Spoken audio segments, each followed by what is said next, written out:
Nous avons décrété pour les enfants d'Israël et annoncé dans le livre, par 2 fois vous sèmerez la corruption sur terre et vous transgresserez d'une façon excessive. Lorsque vint l'accomplissement de la première de ces 2 prédictions, nous envoyâmes contre vous certains de nos serviteurs doués d'une force terrible, qui pénétrèrent à l'intérieur des demeures. Et la prédiction fut accomplie. Ensuite nous vous donnâmes la revanche sur eux, et nous vous renforçâmes en biens et en enfants, et nous vous fîmes un peuple plus nombreux.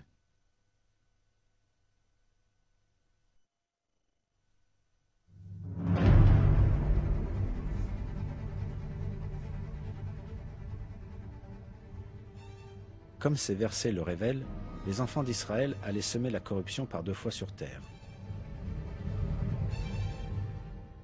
Après la première fois, quand ils assassinèrent le prophète Jean et complotèrent pour tuer le prophète Jésus, ils furent exilés de Jérusalem par les Romains en 70 et errèrent dans le monde entier.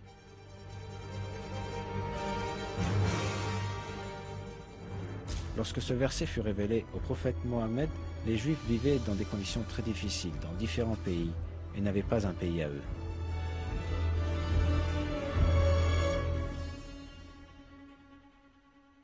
Mais Dieu dit aux enfants d'Israël qu'un jour ils recouvreraient leur force. Cependant, à cette époque-là, il y avait très peu d'éventualités pour que cela ait lieu.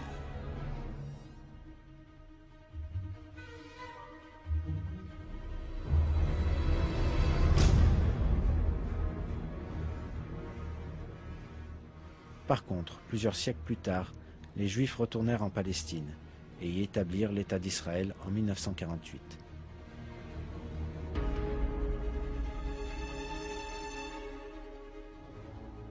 Subséquemment, les attitudes des groupes racistes vivant en Israël ont conduit le Moyen-Orient vers des troubles.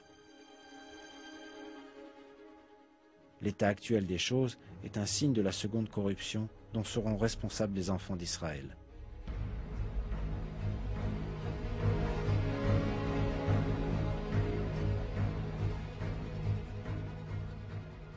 Certains groupes racistes et extrémistes ont besoin de se montrer indulgents, comme le recommande notre Seigneur. S'ils suivent ce chemin, alors il est clair que par la volonté de Dieu, un environnement de paix et de fraternité peut encore une fois être instauré, car le Coran précise ainsi. La bonne action et la mauvaise ne sont pas pareilles. Repousse le mal par ce qui est meilleur, et voilà que celui avec qui tu avais une animosité devient tel un ami chaleureux. Dans les versets de la sourate Al-Isra, nous remarquons que personne n'aurait pu croire que de telles choses allaient avoir lieu. Mais Dieu voulait leur accomplissement, et ainsi fournir aux croyants encore plus de preuves sur le fait que le Coran est un livre miraculeux, révélé par lui, pour leur bienfait.